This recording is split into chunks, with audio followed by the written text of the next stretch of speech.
Welcome to the panel where we talk about building better bootstrap businesses and a better life. I'm Justin Jackson, co-founder of Transistor.fm. And I'm Brian Castle. I'm building buildermethods.com. And also on the call today, we have Aaron Francis. How's it going, Aaron? Hey, good. It's going great. Happy to be here. Thanks for having me on. I love this. This is the serendipity of just being able to have someone jump on right before we start recording.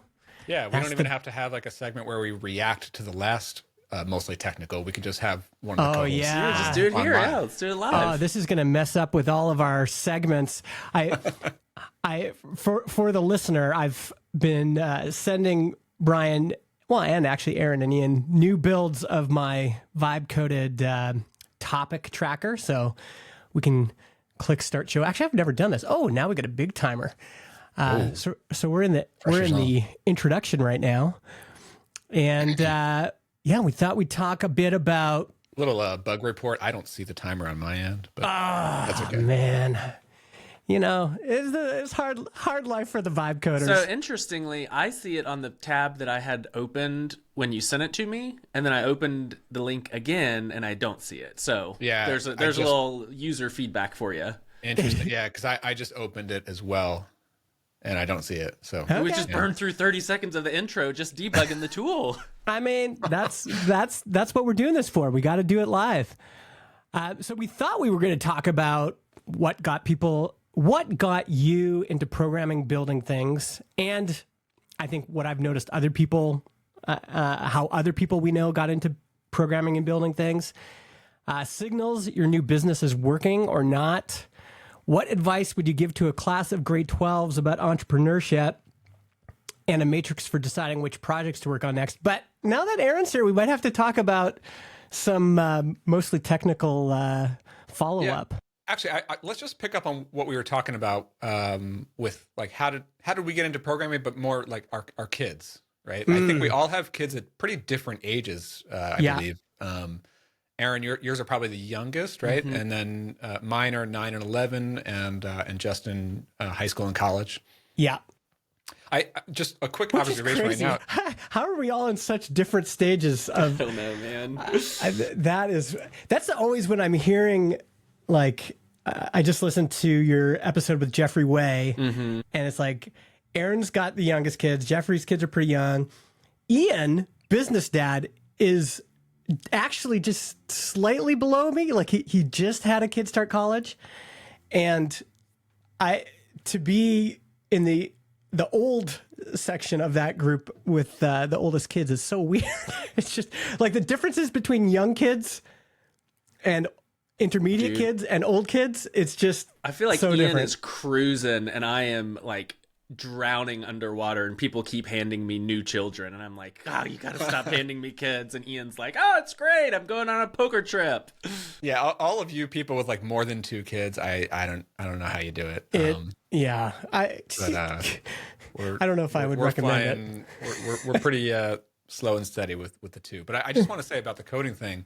Yeah. For years, like ever since they were probably like 5, 6, 7 years old, I was trying to get them into learning some basic programming skills. And there's a lot of these like apps for kids that, introduction to like logic and like just like building blocks of, it's not actual coding yet, but it's starting to introduce you to like, conditional loops, and you make simple games. And there's a lot of like apps like that.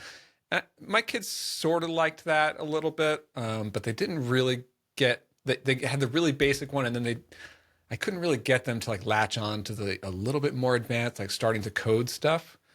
And I would try to show them things here and there. But then just recently, a couple weeks ago, actually just like a week ago, I opened up a free Claude account for my kids to share and use. Yeah.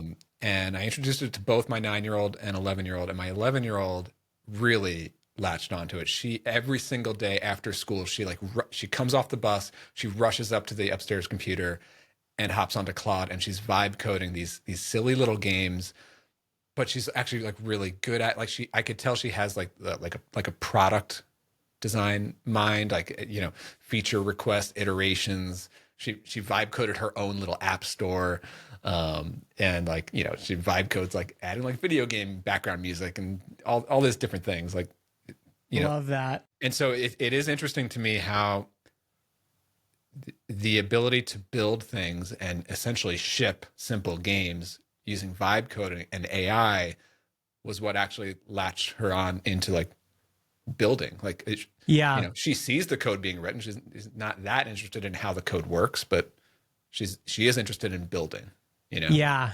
So that's interesting. I think every generation needs their version of this to get into building things. And I think part of my sadness about the way, especially web development, kind of veered into everything in the command line and everything is text-based, is when you talk to people like the previous generation that got into building things on the web, they'll say, I got into programming and building things through HyperCard and through Dreamweaver and through all the often visual kind of builder things. And I feel like we kind of lost something when like most of getting started on the web ended up being like setting up all this stuff in terminal and kind of system DevOps stuff. And there's this like big obstacle to people just getting their hands dirty.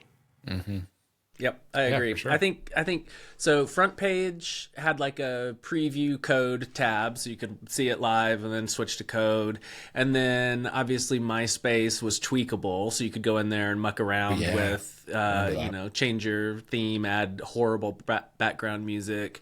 I feel like the below me, but above probably any of our kids, or maybe Justin, your kids hit this. There was like Scratch, where it was kind of like drag and drop, and you kind of like could piece together some logic there.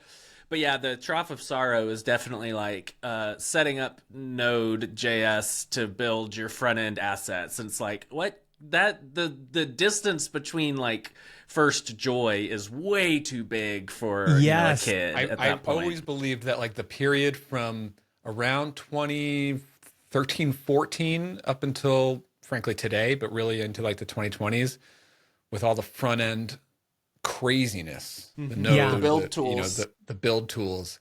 And that was a weird period where I stopped like getting my hands dirty in code for a couple of years there. So I was like deep in it from like 05 until like 2009, 2010. And then I got into audience ops, which was much more of a productized service, much more marketing focused, a lot of like writing of processes in Google Docs and stuff like that. And I would tweak my own websites the way that I always have, but I sort of ducked out of the whole development game for 5, 6, 7 years there. And then I got back into it in 2018, 2019. And I was like, what happened? You ran headlong into a wall. Like what happened to my to the craft of designing on the web? Like this got so brutally complicated. It pissed me off. It still does. Especially, that's ultimately what attracted me to Ruby on Rails and this tools that veer toward getting us back to simplicity.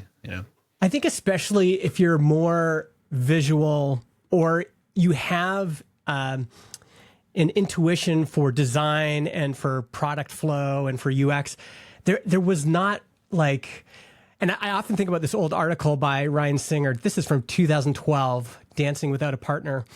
And he says, I've been thinking a lot about teaching UI lately. How do you teach interface design if you can't get anything done without a programmer at your side? And he said, when I started making interfaces in the 6th grade, I didn't need a programmer because I had HyperCard. Shortly after that, it was FileMaker and Microsoft Access. And he said, I haven't seen a UI course that starts with a tool like FileMaker, and HyperCard doesn't exist anymore. Like that resonates so strongly with me. And I think one of the reasons I'm having so much fun building stuff in V0 is it feels like we're getting back to this kind of building. Like, let me communicate. I could give it a drawing. I could give it an illustration. I can fat mark or something and have it and then interact with it. And it feels like building stuff back with Microsoft Access or FileMaker or any of those. Yeah, I wonder, I haven't looked at it terribly closely, but that new thing that Adam just invested in, the Paper app, I think feels like it could be similar. Well, I haven't heard of this. I think it's like Figma, but it produces real code, and part of it is it like produces Tailwind CSS, which is why he's so interested in it. I haven't dug in because that's really not my space, but I wonder if stuff like that is going to bring us back to the light side, where you can like design visually, but then you get real production grade code. It's like Tailwind. It's not, some made up thing. So I don't know. I'm curious what the future will be. I haven't played with Paper, but I've started to see a lot of like sort of like buzz about it, and I think they're trying to really take on Figma. I think so. And one thing in that phase of the product creation process, like the design phase, I still feel like there's a huge gap, and there's still something where like there are the V0s, and there's a lot of replicas of that. So there's like Bolt and Lovable and Replit and lots of others. And they're all essentially doing the same thing. I don't know exactly how Paper is doing it, but I'm guessing it's similar, where you're vibe coding and then it's spitting out a coded React or Next.js application. It feels like a visual design tool, but under the hood, it's still coding a full application. Interesting. I think that there's still a gap. Like what I actually want, and this is a tiny app idea that I'm considering building soon, is like an AI first, like Balsamic mockups. Like I still want to get away from using my hand and mouse to like drag and draw and create in a design canvas. Because on the code side, it's becoming, I still hand code a lot, but it's becoming more like leveraging AI to actually build out entire features and spec-driven development and all that. But on the design side, it's still like the only way to get a professionally done layout or to get a concept visualized into an actual like wireframe, I still got to open up Figma or Balsamic or one of these and actually design it. And I would rather go from like prompt to lo-fi wireframe.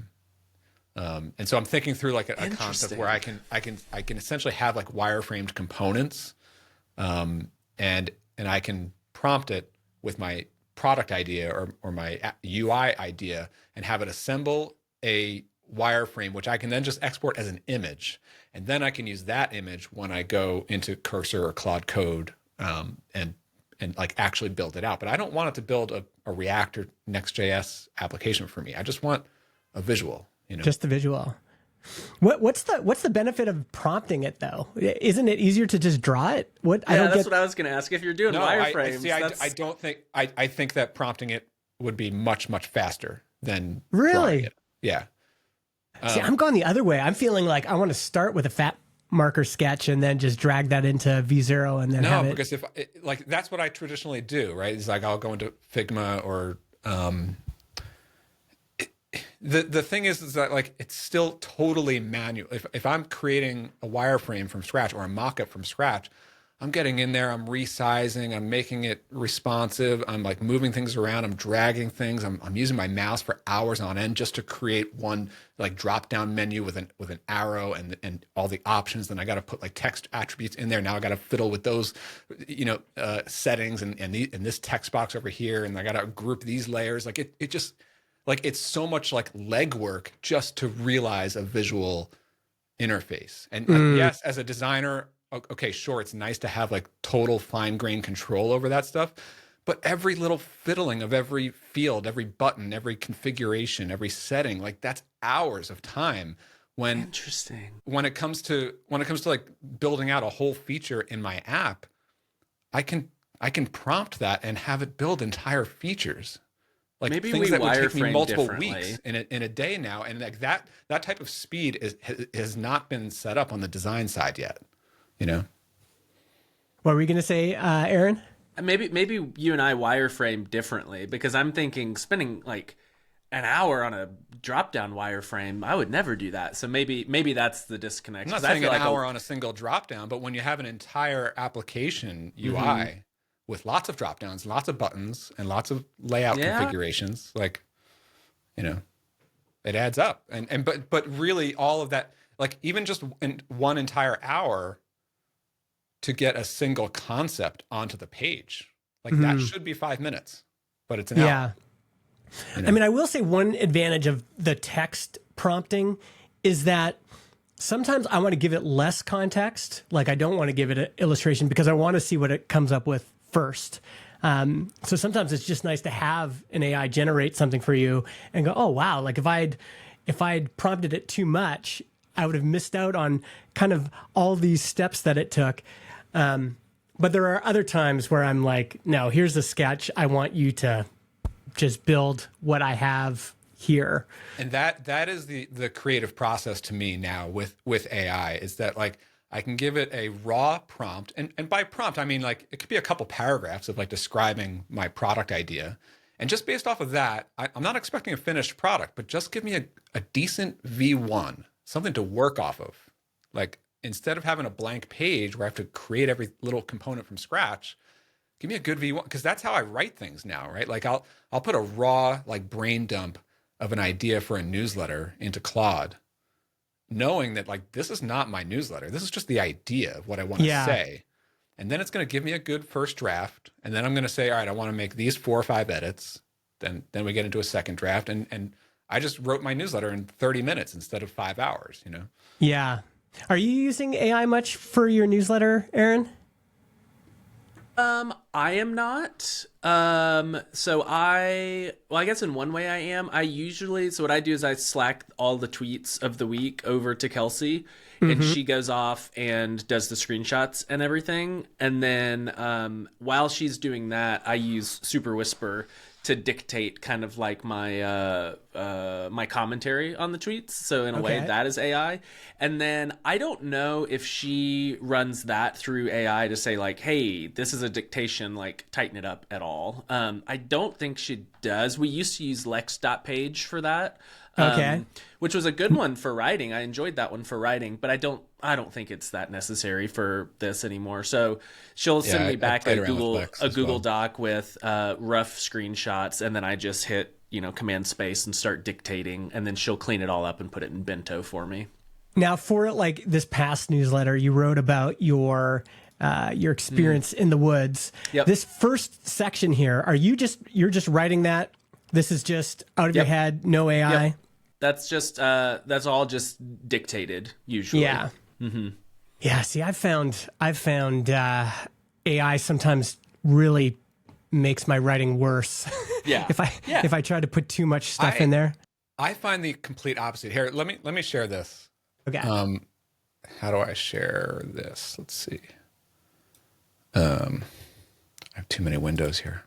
While he's doing that, I just wrote some copy for database school, and I tried to have chat do it for me, and it was just the most like generic pattern recognizable drivel that I'd ever seen. I'll take some, maybe I'm a bad prompter, but it was like, this is not it. This is my least favorite version of the tech bro thing now is they'll be on stage and they'll be like, somebody will say, how do I improve my website? And they'll be like, hey, ChatGPT, write me a great... I know.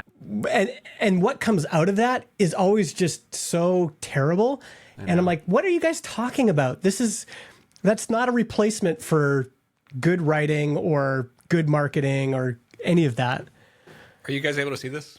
Mm-hmm. All right. So, in my Claude projects, I have a project here called Newsletter Writer.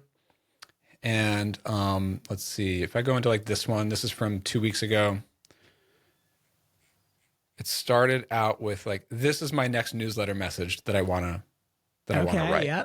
And that was all handwritten. That whole prompt is all you. I probably use Super Whisper to like speak it. Whatever. But this is essentially like the core idea of what I wanted to write. And then it drafted. Oh, sometimes it doesn't make an artifact. So then it drafted like a first version. Yeah. And then I go back and so I gave it like some revisions that I want. I did a second version. I do find it helpful to, again, for the listener right now, Brian's just going through and like showing us these screenshots, but it is interesting to see how other people interact with these tools. Totally. This one's like less interesting. Let me see what I did on the last one. 7 versions that's a lot. It's a lot, but like each one is just a few. Yeah. So like here's like last week's. So this was like a bit longer in what I wanted to say. So again, like this top one is just like raw, like brain dump. Like this can't be a newsletter. This is just, this to me is like, it's sloppy. It's way too wordy. But it's just getting my raw ideas out. And then like this turned into like, if I go to like the final version down to like version 5 here, you know, it's this. That's the whole message. It's much tighter up. You know, it's hard to see on the screen, but that's like my process now for really most creative stuff is like dump a raw. Did I stop sharing? Yeah. Like dump a raw, like I was like, bro, you're showing us your Claude projects? I got some private projects in there and I can't show it. Like, oh, be careful, man. Tread carefully. I'm a little, you know, I would be more careful with ChatGPT. That's where my that's where the private stuff goes. Private stuff like chatting and stuff goes. But yeah, Claude I use mostly for work stuff. So yeah, you know. Yeah, this is all interesting. The by the way, just to close up what we were just talking about, the one thing I want to say is I think the web is back in terms of like interesting, usable web apps. Like this is that paper app. This is all in the browser. And I've been using Descript almost exclusively on the web right now. I find like Descript in the web so good. I can just upload like 2 gigabyte files, have it there, go home, edit it on my home computer. And these are all in the web, like web apps. They're back. Yeah. Like, and I would way prefer to use the web app than the Electron app or whatever. Totally. Yeah. Yeah. All right. It is really nice to like, and this has been the case for years, but that's another reason why I love using things like Claude and OpenAI is like, I constantly shift between my Office, Mac Mini computer, my MacBook Air, my iPhone. Yeah. I start working on one thing and then I pick it up on the next thing, you know, all the time. Do you want to talk about this signals your new business is working or not? I want to know about this. I think Aaron might have some interesting takes on this. Yeah. Seriously. So this is the main thought that I've had on my mind this week. Builder Methods is, you know, a couple months in, and I'm starting to realize not that this like, you know, I've been talking about like how I've been pretty happy with how this business is unfolding in its earliest weeks, earliest months. And I'm noticing multiple instances of like things that I set out with an expectation of like, this might totally fail or it might fall flat. And then it completely exceeded my expectations. Okay. Give us an example of that. Yeah. Yeah. So like, I'll start with this example, but I think there's a larger pattern that we can apply. And I want to hear how it applies in your businesses, your history.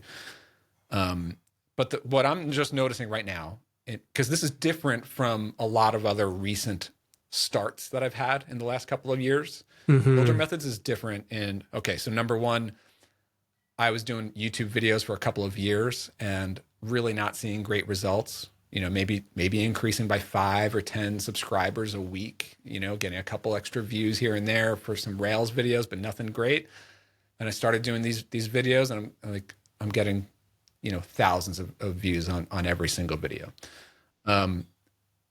I said to my family a couple months ago, I was like, I'm at 2,000 subscribers. I think I can maybe get to 20,000 subscribers by the end of the year. It's over 17K today. Dang. It'll get there by next month. You're cruising. I had the first workshop, you know, last month, and I was like, I don't know who really wants to actually pay money to go to a live workshop for this thing. We'll see. You know, I'll announce it to the group. You know, 100 tickets sold in a week, right? Heck yeah. What else? So when I was planning Builder Methods Pro, right, I had a couple of things here where I was really pretty pessimistic on what to expect. So number one, I was thinking about like the pricing for it. And I was like, all right, so I want to offer this like founding members deal for the very first members. Like, should I, and this is going to be like a lifetime deal, you know, and, but how many of these should I offer? Should I do it for the first 20, for the first 50, maybe? Yeah. I was like, but if I do the first 50, what if I don't even get 50 members? What if it takes me all year to get to 50 members? I don't want to just keep offering this lifetime deal. Yeah. I ended up going with 50, and I sold 50 seats within the first 2 weeks. You know, it's now like up to 100. And then if you remember a couple of weeks ago, I was talking about the idea of community. Like, I'm pretty hesitant to start a Discord in a community and making that the key benefit that you get as a Builder Methods Pro member, because I'm not really a community guy. My history with me starting communities is they become ghost towns very quickly, and I don't want to make that the thing that I'm selling if I've never really been successful at a community, and they're always way too quiet, and I'm not very good at being the cheerleader and getting everyone like involved. You know, we have 100 members in, we're just a couple weeks now, and like every single day there's messages in the Discord, and there's chatter happening. There's a lot of like sort of support questions, but there's also just people chattering and sharing ideas. And like, I'm not starting anything. I'm just reacting and responding. Like it's already in its first few weeks, it's already taken on a life of its own. Yeah. I'll give you like one more quick example. And then like, I released my latest YouTube video on this past Friday. I usually release on like a Monday or a Tuesday. And I was like, this new video, like the topic's not even that great. It's just sort of talking about some new features in Claude. And I'll sort of just squeeze it in there on this Friday so that, you know, and we'll see how it does. It's right before a weekend. It probably won't do great. Turns out it was like by far and away my best video yet. It's up to something like 40K views in the first 4 days, you know? So it's just like time and time again right now with Builder Methods, I set out to, and then like the second workshop, I was like, people bought the first workshop, but they're not going to buy the second because I already sold the tickets on the first. No one's going to want to go to two. Like, that was an open question. I was a little bit nervous. Like, is he going to be able to do it again? It's already sold like 50 seats. And that's in addition to the Builder Methods Pro members, because they get in for free. So these are people paying to get it. So it's like new members coming in for the second workshop, which is happening next week. So anyway, the pattern here is all these little events, all these little projects, all these little data points. I go in thinking like, we'll see how this does. I'm a little pessimistic. I try to set my expectations low, and it far and away exceeds. It's like, this is it, every time I'm like, yes, that's another signal that I'm on to something here with Builder Methods, right? And that has not been the case with most new things I started in the last 2, 3, 4 years, right? Yeah. Even like instrumental components, which was like the previous product that I launched and sold earlier in the year. It sold some couple thousand of revenue. Maybe did over 10K in the first month, but after that, like, you know, really dropped off a cliff, and still sells a few, and like, you know, not overwhelming exceeding of expectations. Yeah. And so what's the lesson? Is the lesson like, okay, so the lesson is it feels good to be Brian. That's the lesson. I don't want to feels make good this when things are about, working. Yeah. I don't want to make this thing about like bragging or anything like that. I still have so much work to do. The takeaway that I want to point to here is like, what are the signals? I want to relate this to the idea of like taking lots of shots, right? Doing a lot of things. You can just do stuff. You should do. In most cases, you should be doing stuff. You should be taking shots. You should be launching new ideas. Maybe you should even be pivoting, and maybe you should even be moving on to a new idea because the current one, you're not seeing these signals, right? I want to put, this is like another, I keep harping on this theme month after month, year after year, that there's a lot of advice out there that just continues to drill into other entrepreneurs, like stay focused, don't get distracted, keep pushing, do the quote unquote grind, like grind it out, put in the hard work. Startups are supposed to be hard, right? What I'm saying is when your startup is working, it just keeps exceeding expectations despite it being half built, right? It just keeps exceeding expectations because you've found a wave of demand. You've run into the right timing for the right product for the right market. I'm not even saying that I've even totally achieved. I don't even know what Builder Methods is going to be, but I'm just saying, like, in the early weeks here, I'm seeing those signals that, like, everything just seems a lot easier. Because what I also hear from a lot of entrepreneurs that who keep grinding for a year, 2, 3, 4 years on the same idea, and then we start to hear people say things like, it shouldn't be this hard. Why is marketing so hard? Why does everything I try to do marketing wise not work? Like, Okay. I'm interested to hear what Aaron has to say, because I think he'll have. You've probably got a take on this. You've been in business now for a while. You've tried a few things. What's your kind of response to that? I think it's easy to trick yourself that you're getting good responses, first of all. We'll take like what I'm doing now. What I'm doing now, selling education. I think there are like discrete and concrete signals that people are interested and it's working. Yeah. I've done things before that weren't working, that had very mushy and like vibes based, like this could be working. And it's like, it's kind of like one of those things, think back 1,000 years ago when you were dating and you were like, do I like this person? It's like, if it's a question, it's not a question, right? Yeah. And that's kind of how it, like, when it comes to, is this working? It's like, is this working? If you have to ask, is this working? It's not really working that well. And so, like, stuff I did with Colleen a long time ago, we would get on calls and people would be like, oh, this is, like, really cool. Can it do this? Like, maybe if you made it do this. And it's like, oh, that feels like they like it, but they're not like, I need this right now. Like, can I install it? They didn't follow up. Can I install it right now? But with, Database School or any of these courses I've done, people will send the GIF of take my money. People will put their name on a waiting list, like with no promise of anything in return. Just like, hey, put your name on here and I'll let you know when it launches. And people, like, thousands of people will do it. And then beyond that, it's like you launch it and strangers that you've never spoken to and don't know you from Adam are buying. And so I've definitely experienced both. And I'll tell you, one sucks and one is awesome. But I think it's like I wanted to point out the thing you said about, like, it's easy to be, what'd you say? It's easy to see like false signals. Yeah, it's easy to fool yourself. That's the thing, is like it almost never does something totally fail, especially if you've been at this game for a few years. People know you already. Like, most things you do are going to attract some audience and some first customers. It's a question of, like, how easy does it continue to be after that, right? And there are lots of very nice people that want, each of us individually to succeed, that'll like cheer you on. And that feels like market validation, but it's just your friends being really supportive, which I'm extremely grateful for.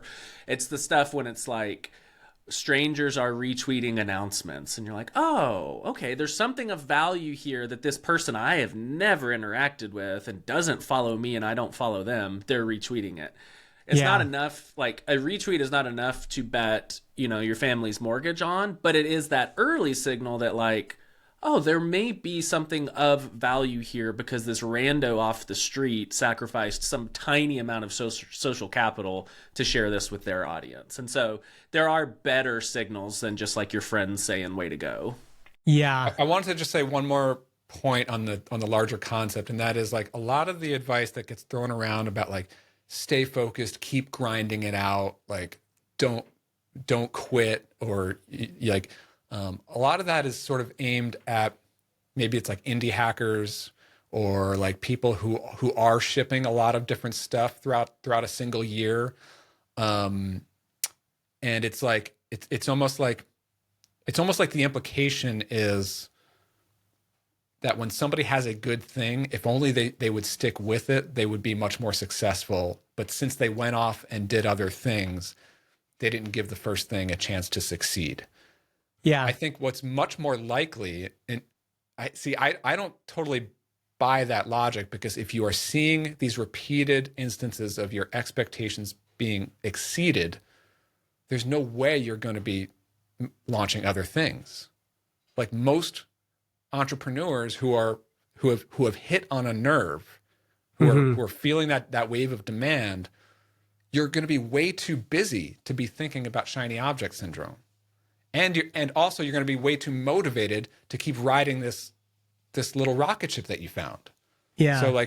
So the only people who are even, like you said, like the only time you're ever questioning whether I should take a second or third shot is because the first shot was not it's not getting the success that a normal wave would see. And sometimes I've experienced the hard part about this is the nuance, which is there's definitely things that I launched where I was really pushing.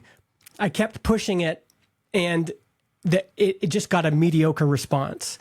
And Derek Sivers talks about this in his books. Like he talks about, pushing his music for years and years and years, and it just got kind of a mediocre response. And then he launches CD Baby, and it's like there's so much demand he can't. The problem is that when we were building Transistor, we have this record of us recording these Build Your SaaS episodes, and even though my memory is that, oh yeah, things were like kind of always giving us good signals that things were working, it's like a couple months in, I was like, we got to build a different product. We had this idea for spots and like this ad product. And why was that? Well, I was feeling like the pressure of like, I don't know if this is growing too slow. I was doing lots of phone calls with people asking that very question, which is this working? Like I did tons of calls with people just to get them to look at our numbers. And what was helpful was people like Ruben Gamez saying, listen, buddy, you're in the early stages. I wouldn't, and they said, there's nothing to indicate that like you still haven't proven that this is going to work, but there's also no indication that you should stop. And so the question of like, should I stay or should I go is so challenging because there's a lot of different nuance. And there were some times where we were like, maybe we should stop. Nathan Barry was the same way. I mean, he languished with ConvertKit for forever. And then he finally did focus on it, and it just obviously blew up. And so, yeah, it is nuanced. I am prone to agree, I think, more with the Rob and Ruben that like you got to give everything, like you got to put enough wood behind the arrow, and then you got to cut it pretty quickly if you realize it's not going to work. That's fine. I'm totally into that. I don't think you need to grind for 3 years before you see any hope of success. But I also think so all advice is helpful for some people and harmful for others. And I think this advice is helpful for people who the first time they encounter a struggle, they pivot to something else. I think that is who that advice is helpful for. And it's not helpful for people who maybe like you and me, Brian, and maybe you too, Justin, are like prone to be like, I am going to, by God, make this thing work. And like the advice we need to hear is like, dude, you gotta cut your losses. This thing sucks. And so it's the question of who are you speaking to, and then does that advice apply to them? Like I don't tell my wife, you need to be less assertive and you need to be more gentle. I'm like, babe, no, you gotta like stand up for yourself. Like tell the waitress that's not what you ordered. And so like we're telling each other different advice because I understand, where each of us are. Yeah.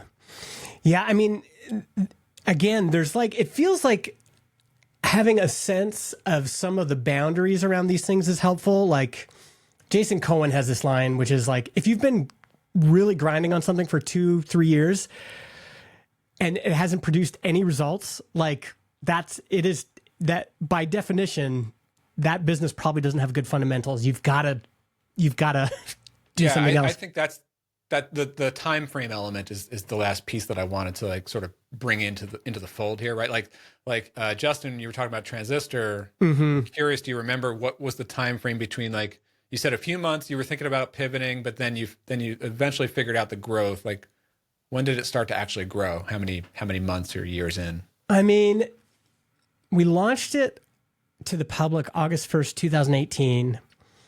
This is going to sound so silly, but by the following year, August 1st, 2019, we were both full-time. So fast. So in retrospect, it happened fast. But five-figure MRR supporting 2 full-time salaries, right? yeah, but we started working on January, February. February we had like 10 early access people. March, and then it wasn't until we did the product hunt launch. August 1st, 2018. It's still kind of doing whatever.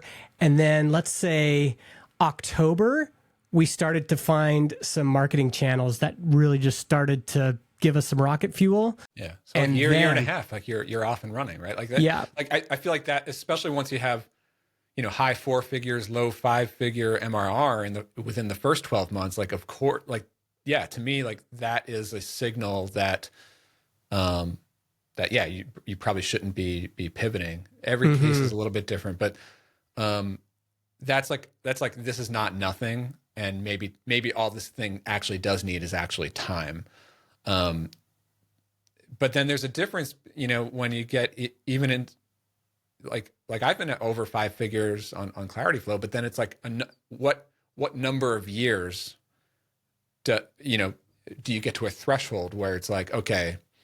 Yeah. Justin, you've been talking about this thing the last few weeks about how much is each bet worth to you, or how much are you willing to bet time-wise to each bet, and what's the expected ROI? Like at a certain point you reach that threshold, which is like, yeah, of course, like there's always different things I can try to do. Like for me, like with Clarity Flow, like when I had a first pretty big plateau, I rebranded from Zip Message to Clarity Flow and changed the whole positioning of the, and that was a major effort. It took a whole year to even just do that change. Yeah. Right? And that was during year 3 or year 2.5. Yeah. And then gave it another year or 2 of full-time effort. And then it was like, okay, like, there's so many factors in this. And like, then like experimenting with pricing changes and experimenting with all these different things. And like, eventually it's like, yeah, I could still think of a few more things that I could try to like, to juice or jolt growth. But like this many years in, I'd rather take other shots. Yeah. What are you thinking, Aaron? I'm thinking it's it's very similar to Matt Winsing's story with Summit. I don't know if that was the final name of it or not, but like, he took tiny seed funding, and talk about a person that's like not going to give up and is like willing to, walk backwards into hell. Like he gave it everything he had, and it just didn't work in the end. And that happens. And I don't think, we all have such limited information from the outside. I don't think he did anything wrong there. Like every time he found a glimmer of like, oh, this might be the product market fit, like he took a slight, redirection and went all for that. But then eventually he did have to say like, I can't find it. It's over. Like we gave it a shot. And that's just brutal and reality. Yeah. Like that just happens. For every Nathan, there's 10 Matt Winsings, where it's like, I did the thing and it just, didn't work out. And that's it sucks. It's brutal, but it's at the end of the day, it's such a personal decision for each individual founder, right? And what I mean by the personal decision, it's like, how much is this business and this many years or this time frame, how much is that worth to me in terms of like opportunity cost? And nobody can really assume what your personal preferences are for any given shot that you're taking, right? So like that's also the thing where it's like, where any outside advice, you never really know. It's almost like not that people mean it this way. Of course, people are always well-meaning and trying to be helpful, but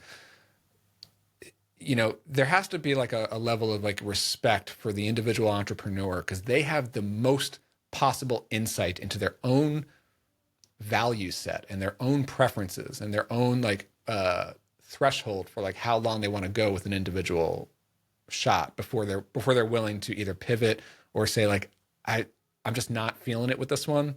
And let me just try something else, because I think like that, to me, like that is the hard thing.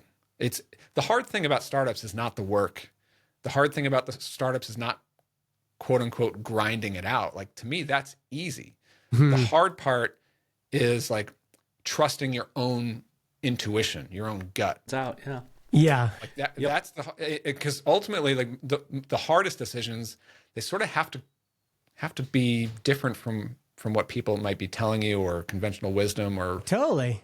you know, I mean, like you have to trust like this is what I want and like you know, that's the hardest thing. I mean, I think Aaron, you've been going through a version of this, which is like, Always. you know, you've been working in public, and some people are like, you should do AI, and you were saying, I don't want to do that. So how have you navigated some of this? Because now you're going back to database school. What's been kind of your journey through that? And you tried some other things too. So how have you navigated like when to pivot, how many shots to take, what? Yeah, with great pain and consternation is how I've navigated it. Yeah, I mean, Is that the name of your book, With Great Pain and Consternation? Yeah, I think I've navigated it, one, by having like that objective evidence of what's working and what's not. Like people pay me to learn databases. Okay, that's a point. That's a point in my favor. The wave, to borrow your illustration, Justin, the wave is obviously AI. And so like, well, that's a reasonable bet then. Like that is that's a pattern. You find the growing thing and you get in on it. But for me, it's like, okay, I do have evidence that databases are working. I also happen to look at the market and see like, for some reason, nobody else is doing this, which is in and of itself pretty bad unless people had already paid me, right? If you look out at the market and you're like, haha, white space, no one's there. It's like either very, very good or very, very bad. That's surprising to me to hear that. Like, you don't think of like any direct competitors to like database school? No, in terms of like really focusing on databases? Nope, not a single one. That's interesting. There are several educators who will teach you like more like how to become a DBA, which is not who I'm teaching. And then there are people at the top of the stack that'll teach you like how to interact with your database in TypeScript. And like that's necessary, but that's not what I'm teaching. For like solid full stack backend developers, like I need to learn how to be an expert user of the database. I don't need to learn how to host it. I'm just going to have Supabase, PlanetScale, Neon, Terso, have somebody else host it. I just need to be really good at driving the thing. I don't need to build the car. I don't think there's anybody out there. And so navigating that, like navigating, you know, the people who are like, AI is the gold rush. And like, I have proof that this other thing's working and it feels like there's white space. A lot of it came down to like, what do I want to do? Justin, I think you shared with us like there was like you get 12 shots or something along those lines. It's like, what do I want to do for the next 3 years? And the answer kept coming back question. Like, I don't want to do what you're doing, Brian. Like you're crushing it, and I don't want to do that at all. Like I have zero interest in doing that. Yeah, this one. And so it just kept coming back like I want to do database education, and I want to do it in a way that like I'm super proud of. And so this is my bet where, you know, centralizing on database school now is I've got proof. I feel like there's still space in the market. Companies are still reaching out to me to do courses. And so I have enough objective evidence and it lines up with like what's inside my heart. And it's like, all right, well, we got to give that a go and see if we can make a living off of that. Yeah. And I love everything about that. I think you're totally right to lean into and really focus on that question of like, what do I want to build my business around? What do I want my job to be every day? Right. And, yes. And totally important. I've been on board with your focus on database school since you've been doing it, but I never really quite heard you talk about the lack of competition and the white space that you're filling here. And that makes me like this even more for you. Like, because like, especially when I think about, because databases are it's such a huge market, so much surface area. And you're right. And like there is a difference between just being a DBA and a developer. Like every developer is interacting with databases. And I also, whenever I hear you talk about, you know, upcoming courses and things you're doing with database school, like I think about it like, I want you to create some sort of course that speaks to me, because data, like the back end, especially database interaction, is always my weakest or like black gray area of my personal stack, right? Like I just use Postgres and SQLite with Rails, and I'm sort of afraid to touch anything else. And like you're giving me marketing copy. You're a senior, back end full stack engineer, and you're like, I know that it's there, I can use it, but like I do not feel confident. You are the archetype of the person that I'm going after. And the good news is you're a grown man with money. Like that's great. That is the good news. And so when I do fear about missing out on Zoomers and like the new vibe coding kids, I remember, no, there are a lot of like professional engineers who interact with the database and don't feel good about it. And like when the query's slow, they're like, shoot, what do I do now? And so that's the part that I'm like, yeah, I'll just go after them. And if you want to vibe code your way into an app and never learn about the database, a time will come when you will reach out to me. And so I'm okay waiting for now. So yeah. I think it's also good to distinguish between, in terms of a wave being customer demand. I mean, databases is just a large, slowly growing wave. Yeah, it's an offshore tsunami. Yeah. Yeah. Like I was just even thinking, like, how many databases were there in 1972? And then how many databases are now in 2025? Yeah. Like this wave of just number of databases out in the world is just steadily growing. The number of people who have to interact with them is steadily growing. It's not very sexy. And I do think sometimes those waves have advantages over kind of these gold rush waves. So AI is definitely kind of a gold rush wave. Crypto is an AI gold rush wave. And, sometimes those gold rushes can turn into just like really sustainable, solid markets with customer demand, and it pays to be first. But there is more risk, I would say, in some of these things that can go up really fast. They can go down really fast too. Is it NFTs or is it mobile applications? Like one was a wave that persisted and one was a wave that just fell off the face of the earth. Yeah. I don't know. Who can say? I really like I mean, I love what you're doing with Database School because it's so fundamental. And it's one of these like, there's always going to be databases. There's so many different types, no matter which stack you're on. Even, of course, like with AI, even more so now with AI, there's like getting into like vector databases and stuff, which I don't even quite understand what all that is. That just writing down all these quotes, man. Yeah, man. No, seriously, like that is a real like pain point in my personal stack. And I mean, you got databaseschool.com. Like I love how fundamental that is, so obvious what it is. And I just can't believe that there's not like more competition given the wide span of what databaseschool.com could mean in the market, right? I know you look at like basically anything else, TypeScript, React, Tailwind, Laravel, and there are a plethora of teachers. Yeah. And in the database world, there are some teachers, but you don't see like the Twitter web dev slick cool kids going after databases. And it's like, why are there 50 TypeScript instructors and 0 database instructors? There's a ton on Udemy and there's some on, YouTube, but it's, in my personal opinion, it's not the same level as like a Kent C. Dodds or a Matt Pocock reaching the database world. And so I'm like, all right, Kent and Matt, great. I'm going to do that, but over here where I apparently am the only one. Yeah. There's like all these if there's a Venn diagram, the hard thing about entrepreneurship is it feels like there has to be all these intersecting like Venn diagrams. It's like you need founder market fit. You need founder product fit. You need product market fit. You need you need growing demand. You need there to be more customers tomorrow than there was today. You need there's just so many execution things. Execution. You need there's going to be some timing. Expenses fit. Profit. And I was trying. I mean, this is actually probably a good segue into tomorrow. I'm going to speak at my son who's in grade 12. I'm going to go speak at his entrepreneurship class. Oh. And I was like trying to think about. Got your slides together?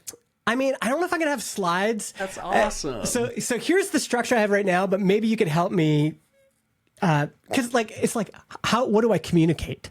Do I communicate like the dozens of things that we just talked about? But even like talking about founder market fit is a big topic in of itself. Talking about founder product fit is a big, so here's the structure. Let me know what you guys think. So I'm going to start with a story of being in grade 12. And one of the first businesses I ever did is I teamed up with my friend Adrian. We were going to raves in the big city, and we lived in a small farm town, and we decided to put on a rave in our hometown. So we rented a venue. We toured around to all of there's like 3 different high schools in our area, and we would set up a DJ booth during lunch, spin records, and then sell tickets to people in the cafeteria or whatever. And I think that's I can see a kid raising his hand. Mr. Jackson, what is a rave? Yeah. Well, I think What's might a know. record? Yeah, they might know. So I think that's a fun story because it's like being grade 12. I think I'm just going to I have a bunch of photos and an old photo album of that rave, and I'm just going to pass those around. They can look at those. Then I was going to talk to them. So just 3 little stories about businesses I started. Going to tell them about doing video production and web design in college, a lot of wedding videos, and kind of like, I think illustrating like the rave was kind of a sexy event, but like there's also this kind of like, just go and see if you can get regular customers every month doing something simple, 1 hour in, money out, that kind of thing. And then fast forward a lot of years and say, well, today I'm running Transistor and this is what we do. But now that after that, I want to give them something practical. And so broadly, I have a bunch of points, which is the increase the luck surface area talk, or the Aaron Francis, you can just do things talk, or shipping your work increases your luck, those kind of things. And talking a lot about especially how almost every significant step up in my life was connected to a person. So you need to get out, you need to meet people. Here's some ways to meet people. All of this stuff is kind of under luck surface area. I think if I could boil down like maybe one piece of advice I would give to a young person coming out of high school or college, it would be to think. I'm speaking to a kid who might have the entrepreneurial bug or the seed of it, and they're thinking like, I someday want to be an entrepreneur and be. I wasn't actually thinking that way when I was coming out of high school and college, even though I come from like in my family, there've been entrepreneurs, my father, grandfathers, they all owned businesses, but I didn't actually see myself or think of myself as an entrepreneur until a few years into my career. But if I do think back on it, the early jobs, like most of these kids are going to come out of high school, college with the need to get a real job. Even if they want to have a business, they should start with jobs. Yeah. But I think the tendency in general, and a lot of adults around you and institutions will push you toward like, get the highest paying job you possibly can. Mm-hmm. That doesn't matter when you're 20 years old, in my opinion. Yeah. Of course, you got to pay your bills and leave your parents' house and rent your first apartment and stuff like that. But it's much more important to use your earliest jobs as your stepping stone to the next thing. And that could be learning. That could, like you said, like increasing your surface area. I specifically remember going in for an interview at the web agency that hired me in New York. I went into that interview and I said to the person interviewing me, I was like, up until now, I'm sort of an amateur when it comes to making websites with like Dreamweaver and a little bit of HTML. I'm applying for this internship at this agency so that I can transition from being an amateur to a professional when it comes to web design. And they ended up hiring me. I was an intern for like, I don't know. You gave them that intentionality, like you're like, this is what I want. Oh, that's great. And they brought me on as an intern for like maybe 10, 12 months. They then hired me on as a full-time entry level employee. I was there for like 3 or 4 years. And I became a professional web designer. I went from designing websites for my band to working on the website for Pepsi and AT&T and Discover Card at the professional level, right? Yeah. I love that advice. I've got that written down. Like, I think early jobs are super important. And that, like, if I hadn't got a job with a software company, I would have never, I don't think, started a software company. Even though I was into computers and into the web and all that stuff, just working with people and having someone mentor you in a really focused way and being around other people and getting to see a working business, pretty invaluable. Yeah. I mean, your first, especially your first job, or first, second, third job, you start to observe how the real world works. Because not only did I learn the fundamentals of being a professional web designer, learning how to build things, learning how to learn how to build things technically, but I also got to observe how this agency sells to clients. And how do they structure contracts? How do they have project managers who deal with problematic clients? Yeah. Like, all that stuff was so valuable to me when I later went out on my own. I think also opening up your world, like the businesses I started in my teen years and then my 20s were like small world businesses. Like I was like, oh, I want to start a snowboard shop. Well, that's because that's what I could see or that's what I wanted. But once I started working jobs, my world opened up and I was like, oh, this is what companies with money do. This is how they buy. What about you, Aaron? Any grade 12 advice? Yeah, I'll hit you with the other side. I would say, if the first side is like get a job and learn a bunch of stuff, I would say go out and try to make your first service dollar as fast as you possibly can. And I think what happens in grade 12 and through to college and beyond for me was like, I watched The Social Network and I'm like, what's the big idea that I'm gonna, come up with? And I would have been better served for truly starting a lawn care company in high school and learning how to run a business and talk to customers and get paid and do accounting. Like I would have been well served to do that versus like, I'm going to build the next Facebook or whatever. And like my advice to a senior would be just get in there and mix it up and like, don't put all of your hopes and dreams on this first idea. You could say, Elon started with, I think it was like Zipcar or something. And like, you just got to get in the game and like stay alive. And the next thing will reveal itself. And your first act is not your last. I would say like, get out there, make $1 and then just see what happens. Yeah. I love this. I love this idea of like service businesses. I think are so great. And I think I might use this example. There you go. But Vernon Spider Control, this guy, Darren is his name, young guy. No, sorry, Darcy. And he came over to our house and we had a bunch of spiders. My wife is freaking out, a bunch of black widows.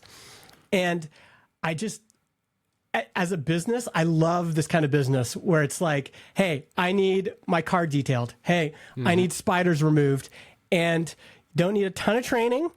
You just need to, you could probably learn it all on your own, but people like me just want to hire people like this. And I love these. I was driving the other day. I saw a sign on some random piece of lawn around my town. It said, we pick up dog poop, phone number.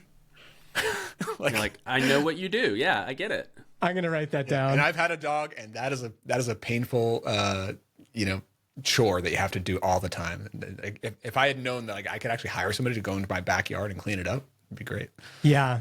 I remember coming across, I can't find it now, but I remember coming across one that was like, we fix squeaky wooden floors. So like if your wood floors are squeaky, that's what we do. And I just know that like if you ever have a squeaky wooden floor, those are the guys you want to call. I need that help with that right now. That's the thing they do. Yeah, exactly.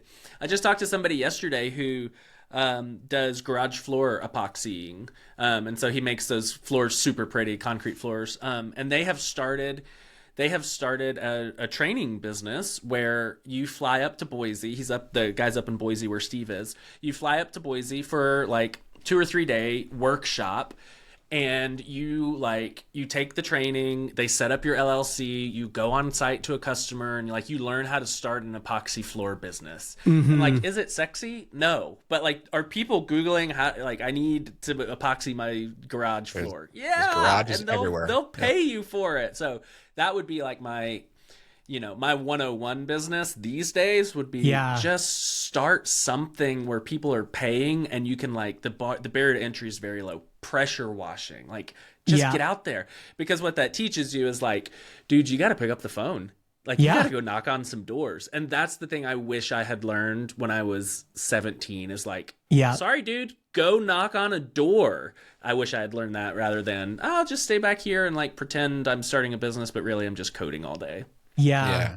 The other thing for young kids, and all of them are going to hate they're not going to accept this advice, you know, but they need to hear it, is that you don't know what you don't know. And I think that's also the benefit of going in and getting a job for the leverage that you can.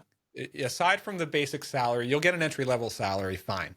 But it's about the leverage, it's about learning the world, learning people, but then you're going to discover things that you never even knew existed. And that is, you might think you have an interesting idea now, but what you discover out there in the real world in some random industry that you happen to have gotten a job in, that's going to be the click that could change everything. I mean, I just think, I constantly think back to this. When I got that job at the web agency, I had no inkling, no concept that I might someday go out on my own. I never even thought of the idea of becoming a freelancer. I didn't have the word in my vocabulary. I didn't know that freelance web designers even existed, right? So I got a job at this New York agency, worked there for a couple of years, and then I noticed that agency was hiring freelance web designers. They would hire this guy to come in 2 days a week and just fill in, contractor to help us finish out one website. And then that guy would go off and play with his band and do these other projects with his life. And I'm sitting there 9 to 5 days a week at this agency thinking wait, that guy, I have the same skills as that guy. How come he gets to only come in 2 days a week and do other stuff and work for other companies? And that's when a small light bulb went on. I was like, oh, freelance web designer. And then I started Googling and I found a website called Freelance Switch, and I started reading about it. And I was like, and then six months later, I was like, hi, I'd like to resign, and I'm going to become a freelance web designer now. But I had no idea that would be a thing. You know? I often think about the Sasha Grafe. You guys remember Sasha? Yeah, Sasha sure. Grafe. Yeah. He introduced me to this idea of fog of war, and I just love that idea of being in a game map, and you get plunked down in a map, and you can only see certain things around you, and then as you walk around, more and more of the map gets illuminated, and so much of life is like that. Unless you're getting yourself into those dark areas with your little flashlight, you'll never know. I got one more for you that I think is hit me. super important and out of reach for us now is old people are always talking about how young people don't want to work, right? It's just for thousands of years, old people have been talking about how young people don't want to work, right? So if you're a young person, you have this advantage where you can basically go on LinkedIn and DM an old timer and be like, hey, I'm really trying to work really hard and start this pressure washing business. I would love to buy you lunch and learn how to be a businessman like you are. And you know who's going to freaking love that? A 55-year-old guy who thinks that the kids are lost. He's going to go home and tell his wife, the kids are all right. And he's going to pull you under his wing, and he's going to show you the ropes. And so good one. That is an advantage that they have. They can play against type and go on LinkedIn and start connecting with their dad's friends and be like, hey, I'm going to start this business and I want to work really hard. And those guys are going to lose their freaking mind stumbling over themselves to help them out. Yes, and I love this. That's out of reach for us now. But for the kids can still do it. I had a version of this, but I hadn't thought of it, the LinkedIn thing, which is I always say being a student is your calling card. That's a get in to any room free. because you can email me, you can call me, you show up at my doorstep even, and it's like, hey, like I'm trying to figure this out. I'm looking for people to help me, or I'm looking for my first customer, or whatever. You have this one window of opportunity to do that in your life, which is. And that .edu email address is valuable. Yes. And you won't have it for very long, right? Like I mean, because like I'll ignore every single cold email I get, but if it's from a .edu, you tell me you're doing a research project into some industry. Yeah. Or you name your business after the local high school because you're a student. So you're like, we're Wildcat pressure washers. And you're like, Yes. we support the Wildcats because I'm actually in high school right now. Yeah. Parents are going to lose their minds. Oh, They're and gonna you can be like, the kid's trying. You can share that with the newspaper. Yes. They'll do a story on it. Like It's there's such a cheat code. it's so yeah, I love that one. Totally agree.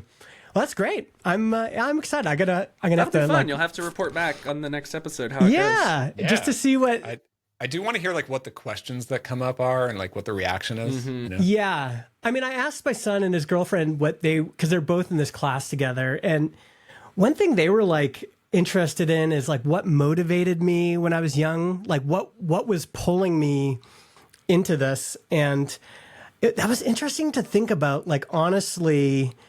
And the funny thing was like one of my initial like entrepreneur heroes was this guy named Phil Vischer, who started the VeggieTales studio. No way. And I just love this idea of this like independent guy started this studio. Like he started just making animations in his room and then grew this company. And that was like, I kind of did need a hero or somebody that was like, had kind of demonstrated he was in this creative business and he was building this thing. So yeah, I've been trying to think about that too, like how the kinds of things that actually motivated me when I was 18 and 19 and wanting to do these things. And the mentor or the inspiration from watching other people, that was definitely a thing for me as well. But I started to find those figures after I was on my own, like when I ran it, when I started listening to like Mixergy interviews, and then through that discovering people like Rob Walling, and then the starters for the rest of us, and then like 80 Paynar starting Woo Themes was actually a really big influence on me at the time. Sort of like stumbling into their stuff, but actually backtracking that again, going from the transition from being full-time employed and then making the decision to quit and become a freelancer. I did that in 2008 when I was in my 20s. And this is another piece of advice that I would give to young people is when you're young, like that is the time to take risks. yeah. Jeez, no kidding. It's so much harder when you get older. And I literally remember verbalizing this like to my parents at the time, like sort of like justifying the idea, like, yeah, I'm foregoing this safe, kind of low but safe salary that I had at the time at this 9-to-5 job, and I'm going to try to figure out this freelance thing.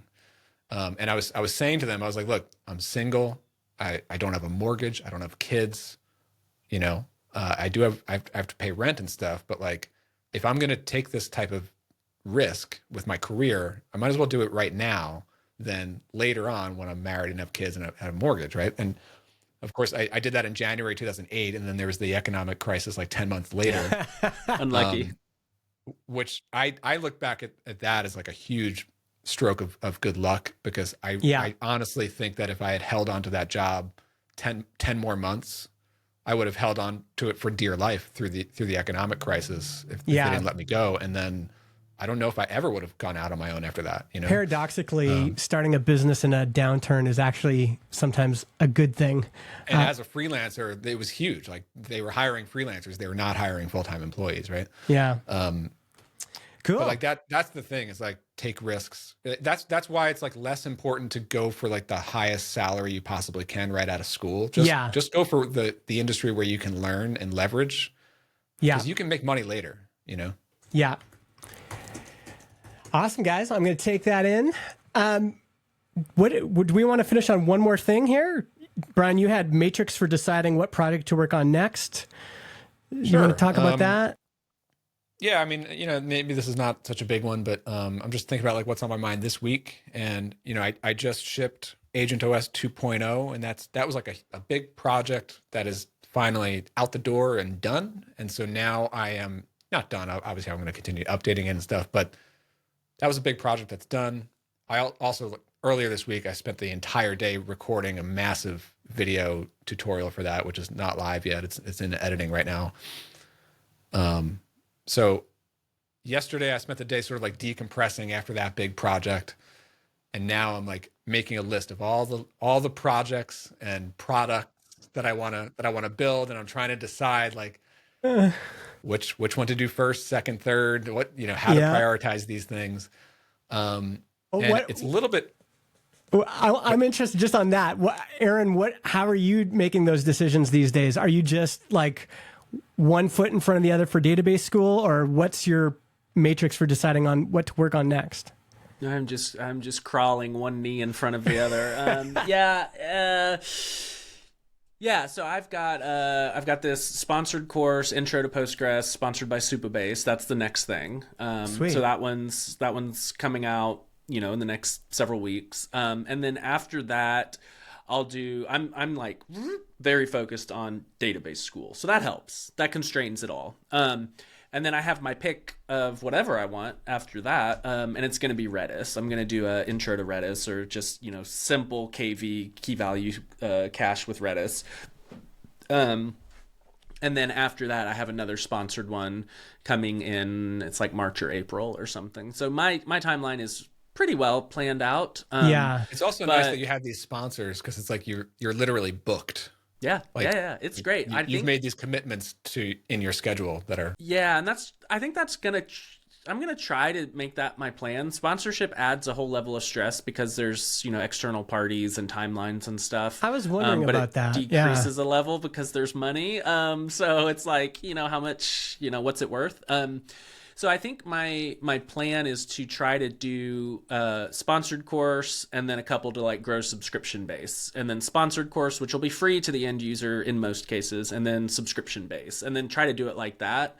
Because as we all know, growing subscriptions is just like brutal in terms of the ramp of when you say subscriptions, you mean like people signing up for database school as database school will be a Laracast style subscription. Okay, like that. Yeah, dude. Yeah. Mm-hmm. And what are you thinking? Like, is that going to be a monthly, annual? Have you figured out any of that yet? I may start with annual only. I'm not married to either, but I may start with annual only. And then back it down from there. So I'm doing annual only with Builder Methods Pro. Yeah, I really have no interest in doing $29 a month, $19 a month. Like, yeah, and part of it is like in the beginning, you're kind of like trusting me that in the next year I'm going to produce enough content that'll make you happy with that price, and versus like, you pay for a month and I don't put out enough in a single month and then you bounce. And it's like, guys, like we're getting there. And so give it some I'm hoping time. with the back catalog as it is. So SQLite, Mastering Postgres, and MySQL, and this new Intro to Postgres will all be in database school under one brand. Yeah. And all of them, except for this one that Supabase has sponsored, all of those will be paid. Like, you have to be a subscribing member to get Mastering Postgres, SQLite, and MySQL. And so I'm hoping there's enough of a draw already to be like, hey, pay for a year and you get, one of each of the major flavors of database, and there's, Redis to come in the next several months. That's my hope. But like I've got a list of 50 things I could do next. And it's just a matter of like, what do I think is most popular, and what do I feel comfortable with, and what do I think, I want to teach? Yeah. So you have the benefit of like having these, you sort of have like a lineup, like whether they're sponsored or at least and also you're structuring it in terms of like big topical courses. I also have an annual membership that's going to be the model for Builder Methods Pro. But I'm thinking less about like big standalone topical courses, and it's just growing up a big library of small bite-sized videos, and maybe a bunch of them will string together over time, but it's, so I'm not thinking of it in terms of that. And I also don't have like commitments to any specific product. So it's a little bit hard. Like I have several ideas that are competing for my, like I want to do them all. And and then there's also like little, like smaller projects that definitely have to happen. Like I'm doing a workshop next week. I have to do the slides between now and Tuesday of next week, right? Yeah. But then like, okay, so like one small one is like for Builder Methods Pro, I want to create profile pages for every member. So that so people can post like their expertise and their background, and people can search and connect with other members, and you know, React people can find React people, and Rails people can find Rails people. Some of that is already happening in our Discord, but I would like to have like an official member database that people can browse and search. That's one project. I probably have like 3 actual software app ideas that I want to build. Yeah. Yeah. So I have a question on those. Can I ask that now? Yeah. So my question on that is like, is that a part of Builder Methods Pro, or is that like, I'm going to use all these things I learned and go build out a piece of software? Like, how does that fit into like going back to maybe focus and what, like, where does that fit in? And is it self-feeding? This is where this is why I used the word matrix in my current business. I look at that question differently than I have in other businesses. It's very easy to look at what I'll describe as these tools that I'm going to build as like, these are all shiny objects, these are all distractions. I don't see it that way. These are 3. Okay, so I haven't actually listed them. There's like 3 standalone product ideas. Call them like small SaaS ideas. Most of them are tools that I will use, like scratch my own itch tools that will help me run Builder Methods Pro. The core business is building up Builder Methods Pro, right? But everything that I work on is material for video content. So when I build out tool number 1, or even when I build out those profile pages for members, like that's a project that I need to ship. Yeah. But I also need to be creating videos at every step of the way and pull out teachable moments from these projects. And those videos become the material in the video library for Builder Methods Pro. Also, like through building out real projects, I'm learning and coming up with ideas that turn into YouTube videos. Like this business starts with the YouTube channel, into workshops, into Builder Methods Pro, and the content, aside from the community, the content that you get is this growing library of videos. And what I'm still trying to figure out right now is like, how do I make these videos not just like documentary of like, here's my Tuesday update on this project, but like, when I'm working on a project, I have to figure out like, what can I extract from today's work that is a self-contained teachable lesson that I can put a title on and tag it and drop it into the library for members. That's like, I need to be getting into the rhythm of like, every day I'm building stuff and I'm documenting it with quick 10, 15-minute videos that are easy to consume for members. Some of these tools will be offered as like real tools to the market externally. That's like, if they get a customer base, that's great. If they become like little assets in the market that can get a little bit of extra side hustle revenue, or maybe become a small SaaS asset that I could sell off at some point, great. I don't necessarily care. My first ROI for like, or reason why I would want to do one of these things is it's a tool that will save me time and help me operate my business more efficiently. B, it's a tool that will make for a whole lot of good material for video content. C, just the act of building keeps me fresh and learning and sharp on building with AI. And then D would be like, this could be a tool that others could buy and use, Yeah. Okay. I'm on board. I'm on board with that. And I would say, and then I'll throw it to you, Justin. I would say one thing you can do with this is, yes, definitely extract the clean 10-minute, 15-minute video.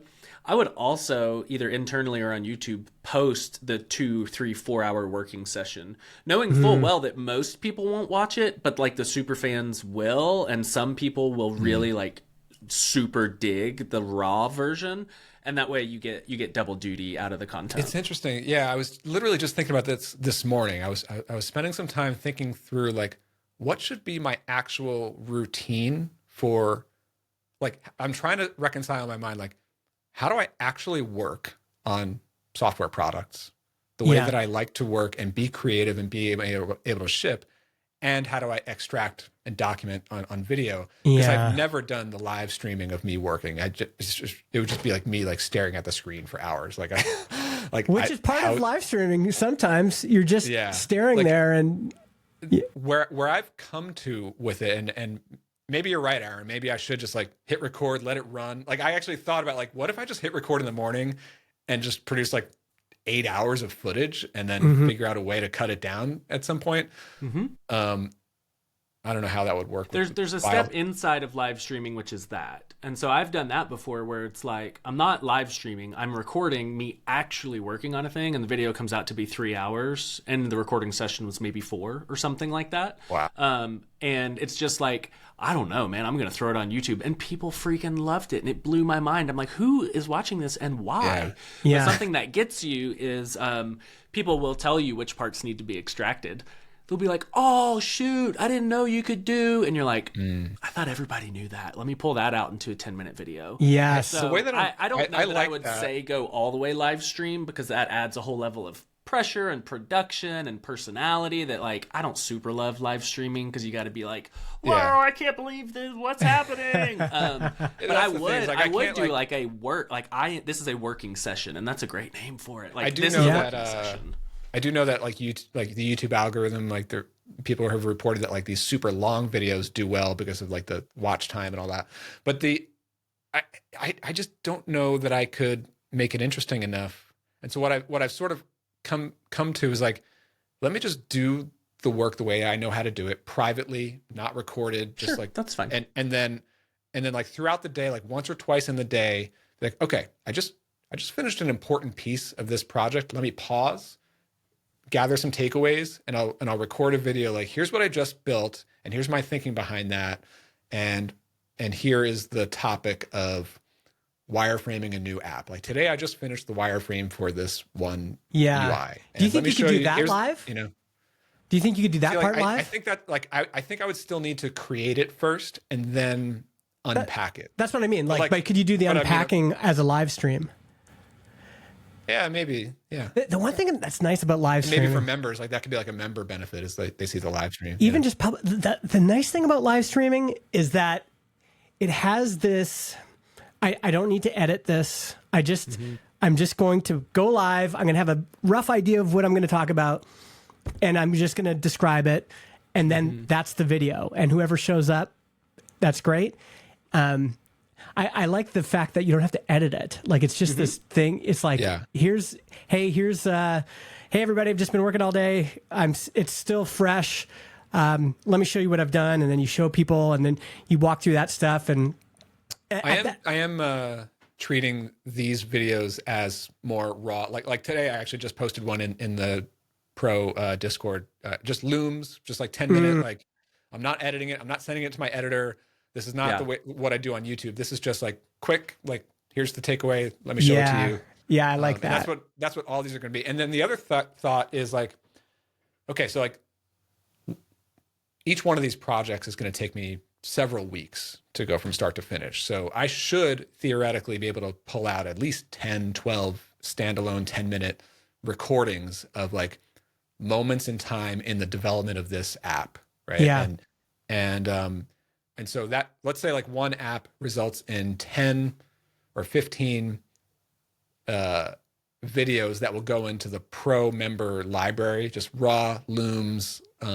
They're tighter, but just record them, upload them. Then, okay, I finished the app. I've got these like 10, 15 videos. Then I can pull clips from those, like the highlight reel, and and then edit together like a nice polished YouTube video that shows like the making of this app, and that might end up being a 15 or 20-minute video. Yeah. And I can turn that into like a real content, like documentary style, like video that adds value. But then it's like, if you really want the full picture of this and unpack it with 15 different videos, Yeah. become a Builder Methods Pro Yeah, member. that's a good. Yeah, and you see it, you know. I think that's worth trying for sure. Yeah, don't forget, people want, and people that follow you specifically want to build products and want to follow journeys. And so like, if this thing is going to take you 5 weeks and you release, you know, a new 3-hour working session a couple times a week where you're like, hey, I'm building this thing, remember? Like, this is the ride-along show. And you put it in that frame, and maybe this is, you know, for pro members only or whatever, I don't know. But you put it in that frame of like, this is a working session. Don't watch this if you want super tight, like, takeaway tips. But this is my ride-along journey. This is my bootstrapped web of Builder Methods Pro. And people are going to, like, watch that for, yes, AI, whatever, but, like, everybody wants ride-along content. Like, they want to watch people build products. And so if you can, and especially if you can get double or triple duty out of something, I'm like, record the 3 hours where you're working and stumbling and backing up and being like, oh, shit, this didn't work. I think that's valuable. Yeah. I was just thinking about this last night. I was like, what if in the morning I just hit record and like stop the recording at the end of the day and like see what gets onto the tape and see what's usable, you know? That's a big swing and feels like a lot of pressure. I would probably, if I were you, I would sit more down. realistically, it's probably like a 3-hour. Yeah, I would sit down and say, all right, I'm going to work on Newsletter Builder, or I'm going to work on Wireframe Generator for 3 hours. And this is my moving the product forward. And you all can watch me. And this like also shows like, I'm in it. Like, this is not coming from a talking head. Like, I'm in the freaking weeds building the stuff. And I think that's valuable. I think if I'm honest, my fear with that is it would prevent me from doing my work the way that I know how. And even if I know the point isn't for me to like narrate what I'm doing and present, I would still be thinking like, I'm on camera right now. People are going to see this. I got a challenge for you. Okay. Record it a couple times with the commitment that you're going to trash it and just see how it goes. Yeah. Yeah. Just say, I'm going to hit record, but I am not allowed to publish this. Like, I'm not allowed to show anybody this. Yeah, that's and just good. do I like it that. as if that's good. You were going to, knowing full well you're not allowed to publish it. And then just see, like, what's the vibe? And if the vibe is wrong, forget about it. But if the vibe is right, you've just gotten a 3-hour, you know, work product that people can watch and, like, become more connected with you. I also do think that, like, if I like that. That is a good challenge. I should try that. But I also like the idea of just hitting record, letting it run. I'm not going to narrate anything. I'm not going to like say anything. I'm just going to work like I normally work, theoretically. And then at the end of it, if I could just like sort of scrub through the footage and see if there's like a quick, easy, streamlined way to cut the most interesting parts and then use those in some sort of finished product. I like Dave Junta's Dave Junta's got an idea, which is he didn't say this, but he said you need the computer to turn on the camera and record without you knowing. And then I was like, this is a perfect use for AI, is like, I need an AI agent that just turns on my camera and starts recording. And then it can decide which are the more interesting pieces and just slot it into a video. And then I'm done. I'm sure that announcement tweet is going to go great. You'll never know that the camera and microphone are on. Yeah. It's got controversy. Oh, this is my next product. This is. I just put a link in the chat. It looks like it's not gonna link, but that is a link to a like 2.5-hour video I did of this exact style. And people they watched the whole thing. They like brought it to Twitter themselves and were like, "Oh, this is so valuable to watch somebody work." And it's What's literally your impression of that? Like, who are the people watching this? What are they doing? So I have heard from like the hosts of the Laravel News podcast, Michael and Jacob. They both watched it and talked about it on the podcast. And Michael was saying like, this is so valuable to me because now I understand like how, you know, reasonable people work with AI and not like hype boys work with AI. And so like I picked up a lot of tips on, talking to the computer and going back and fixing things and that kind of thing. And so I think a lot of people like know me and where I stand on, certain spectra, and they watched this and were like, okay, yeah, I could get there. I could do that. That seems reasonable for me. But I also think, like, I'm just wondering, like, logistically, that type of content, like, you're still, the viewer is still devoting 2 hours or more of their time in a day to watch it through. Maybe they're those doing are the questions. high speed Those are the playback, questions like, we don't ask. People like, got time. Who's watching the Primeagen stream every weekday? I don't know, but a lot of people like, are. But that's literally my question, right? Because like I think we are super busy. Like there's no way I'm going to spend that time. Some people got time. That's an man. irrelevant data point. There's no way that Brian Castle's going to spend his time. It has no bearing on the rest of the world. Are they engineers in like large companies? Sure. And they can sort of, I mean, look at all the people in chat that are hanging out with us right now. They got an hour and 40 minutes to just hang out on a Thursday. There's people who have time to hang out. I put Prime on in the background. Dave's a working professional. Yeah. So it's like people want content. Can you imagine sitting quietly with your own thoughts? Too, but no, never. But I tune into a lot of content, but to me it has to be like edited and like but that's very interesting for Brian Castle. It doesn't apply to this conversation. That's what I'm saying. Like you can produce that. And the people that are like, I want content in my ears at all times, you just gave them something. And then you can produce something that you're like, if I were looking for content, I would watch this. But there are different types of people that consume different types of content. But I mean, bringing it back to business though, like if you think about it, like if you want people who, I could see how that type of content would make sense for your business. Maybe it would even for mine.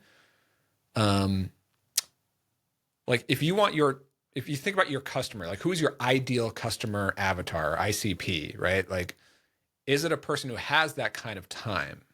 Yes. Maybe the answer is yes. Yeah, because those people are everybody. They're these.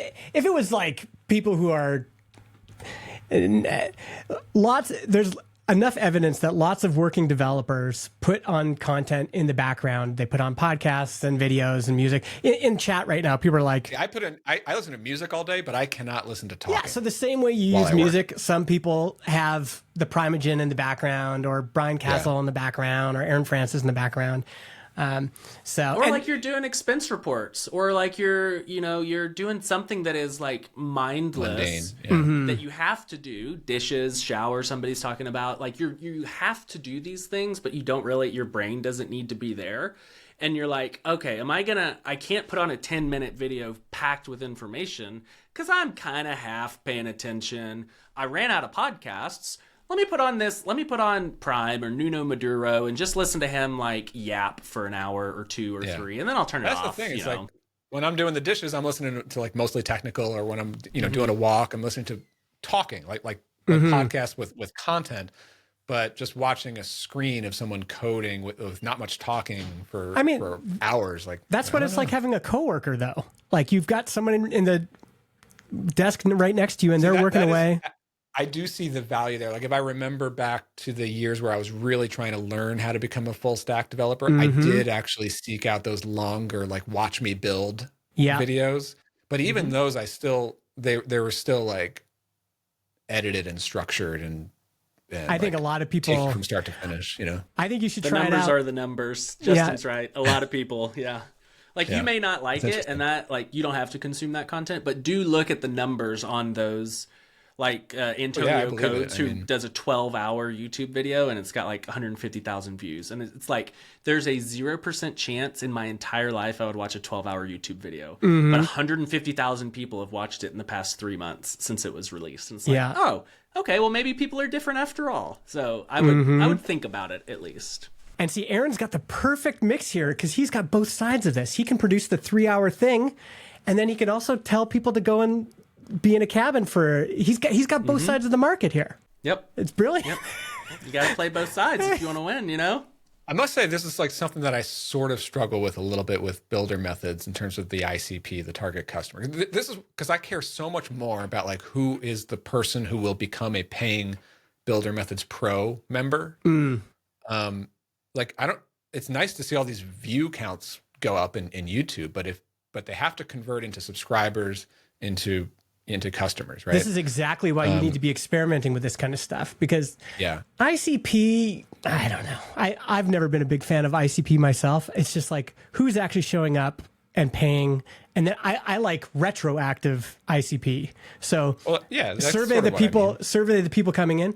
But the only way you get there is you just have to try different channels, different formats, and then you might find that people watching those long 3-hour videos convert 10 times better than really tight edited video. And I would completely change my advice if you didn't have to already do this work. I would say it's not worth you ginning up 3 hours worth of work just to produce a 3-hour video. I would say that's a freaking waste of time. But if you're going to do the work and the work is in the same realm that people are paying you to watch videos in that realm, let's just record it and see what happens. And then if it doesn't work, it's like you didn't lose anything except you had to wait, for an hour for it to upload and export or whatever. So This is the would interesting be a thing. totally Like- different set of advice if you weren't already doing it. And like getting back to that thing you were saying earlier about like you're going for database school because it's like the ideal optimal thing that you want to spend your time doing is like learning and teaching database content, right? Like something you're passionate about, you're a great teacher and all that. Like that's exactly how I'm thinking about this Builder Methods business, is that like, how do I shape a situation where it is literally my job to constantly be building new tools, because I love you building love that and designing tools. I also like creating video content, but like I have to combine both. Like I can't just create tools in a cave. I have to be sharing it, and like, because ultimately like that's the product, is the content and the membership, and the tools are sort of like nice to have. Like I'll use them, I'll get benefit from them. But I do have to have that situation where I'm building and I'm video contenting. Yeah. I agree. I think this shape of business fits what I have observed from you for, 10 years, that you want to build a bunch of cool products and think about product stuff. And you want to have like a, recurring and up like subscription that's going up, and you want to like talk to people. And this seems perfect. And so I would just say like, let's get double duty. Yeah. Why the heck not? Yeah. Double duty. That's the name of this podcast episode. God, that could be my Only took us nickname, 2 hours double to get to duty, man. Story of my life. I always All right, get double well, duty. Thanks so much, Aaron, for being here, for jumping in Yeah, the thanks last for minute. having me. Well, this is fun. Yeah. Thanks everyone in the chat. We got Ryan and Dave and Moving Pangea. I think we've seen them before. We've got Zach in here, of course. Ben Daly. Great to see everyone. Ryan Hefner. Mitchell Davis came for the first time. Emmett was here as well. Simon Bennett was back again. Chris, the editor, was also crew. here. Good crew. And Good crew here. yes, see you next Thursday, everybody. Later, folks. Bye.